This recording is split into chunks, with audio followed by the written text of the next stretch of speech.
টানা চতুর্থ দিনের শ্রমিক আন্দোলনে স্থবির চট্টগ্রাম বন্দর।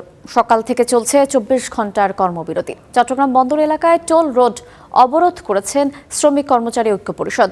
বন্ধ রয়েছে বন্দরের সব ধরনের কার্যক্রম, হয়নি কোনো ধরনের পণ্য খালাস, আটকা পড়েছে পণ্যবাহী ট্রাক।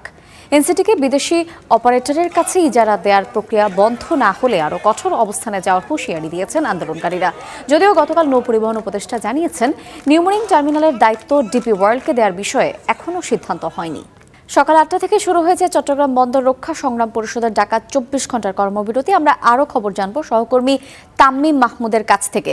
তাম্মিম, বন্দর রক্ষা সংগ্রাম পরিষদের ডাকা কর্মবিরতির প্রভাব কতটা পড়েছে এবং সমস্যা সমাধানের চেষ্টা কি চলছে কিনা?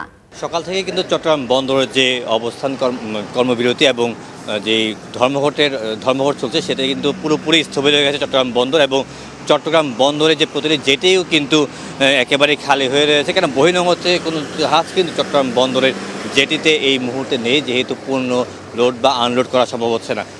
কিছুক্ষণ আগেই যে আমরা যে অবস্থানে আছি এটা হচ্ছে চট্টগ্রাম বন্দর এলাকার টোল রোড। এই টোল রোডেও কিন্তু কিছুক্ষণ আগ পর্যন্ত কিন্তু পুরোপুরি অবরোধ করে দেওয়া হয় এবং এই অবরোধের ফলে কিন্তু তীব্র একটি যানজট তৈরি হয়। সেই যানজটের তারা স্কপের আয়োজনে এই অবরোধটি হয় এবং সেখানে কিন্তু বন্দর রক্ষা পরিষদ যে সংগ্রাম পরিষদ আছে তারাও কিন্তু যোগ দেয় এবং তারা এখান থেকে আবারও ঘোষণা করে, যদি এই যে ইজারা দেওয়ার যে প্রক্রিয়া, সেই প্রক্রিয়া থেকে যদি সরকার সরে না আসে তাহলে কিন্তু তারা এই ধরনের এই অবস্থান থেকে সরবে না এবং এটি আরও কঠোর অবস্থানের দিকে তারা যাবে। তারা এই অবস্থান কর্মসূচি এবং অবরোধ কর্মসূচি থেকে তিনটি দাবি জানিয়েছে। একটি হচ্ছে সরকারের যাতে এই প্রক্রিয়া থেকে সরে আসে, এক। দ্বিতীয় হচ্ছে যে বন্দর শ্রমিক কর্মচারীদের যাদেরকে পুনরায় বদলি করা হয়েছে খুলনা পায়রা বন্দর এবং খুলনা বন্দরে, এবং তৃতীয় হচ্ছে বন্দর চেয়ারম্যান সহ এই প্রক্রিয়ার সাথে যারা জড়িত তাদেরকে যদি অপসারণ করা না হয়, এই প্রক্রিয়াতে সরিয়ে আনা না হয় এবং আইনি ব্যবস্থা না হয় তাহলে তারা কঠোর অবস্থানে যাবে।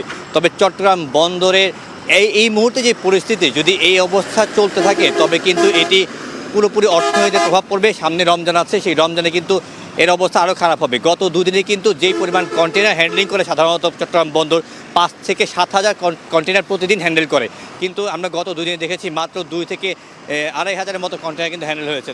সেই ক্ষেত্রে চট্টগ্রাম বন্দর কিন্তু জাহাজে পড়ছে।